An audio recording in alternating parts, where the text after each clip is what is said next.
Rasululloh alayhisolatu vasallamning so'zlariga muvofiq yoshi ulg'aygan odamlarni farishtalar yaxshi ko'rib turadigan bir holatga kelarkan, dinimiz ularga yaxshilik, ezgulik qilishlikka chaqiradi.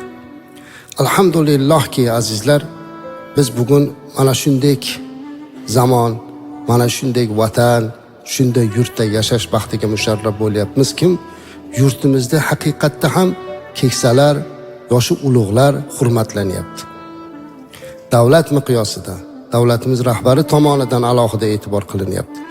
Yoshi ulug'lar uchun maxsus sihatgohlar qilishligi, ular uchun sharoitlar yaratilishligi, o'sha yoshi keksalarni hammalarini o'sha 3 avlod uchrashuvlarini qilib ulug' bir maqomlar berilyaptiki, bu hammasi bu shariatimizning ko'rsatmasi.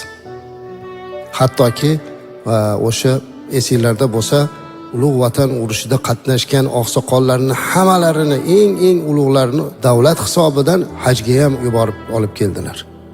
O'zimiz olib borib keldik. Bu dunyoni biror joyda bo'lmagan, butun dunyoni gazeta majallalarda ko'rsatildi. Mana shu ulug' insonlarni yonida o'zini hamrohi bilan olib borib Baytullohni ziyorat qildirdi. Davlat rahbari o'zlari aytdilar, yoshlari ulug' bo'lib qoptilar. Bular vatan uchun, yurt uchun qon kechib, shuncha umr ko'rgan, kimlari urushda bo'lgan, kimlari front ortida xizmat qilgan, Ka'bani ko'rib qolishsin bular deb mana shu narsani tashkil qilgandilar. Men o'zim xizmatga borganman, o'shanda ko'rib ko'zlarimizga yosh kelgan. Bu hammasi bu inson qadri degan tamoyil. Alloh mana shuni ziyoda qilsin. Shunga yarasha biz ham yurtimizdagi barcha yoshi ulug'lar, yoshi keksalarning hurmatini joyiga qo'yishimiz kerak. Payg'ambarimiz alayhisolatu vasallam aytadilarki, bir muborak hadislarda, "Man shaba shaybatan fi sabilillahi kanat nuran lahu yawmal qiyamati" dedilar. Subhanalloh.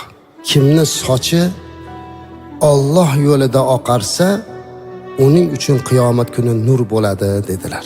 Shuning uchun agar kim ibodatda, go'zal hayotda, yaxshi amallarda soch soqolini oqartirar ekan, o'sha odamni yuzlarida, sochlarida, o'sha oqargan tuklarida qiyomatda nur bo'ladi.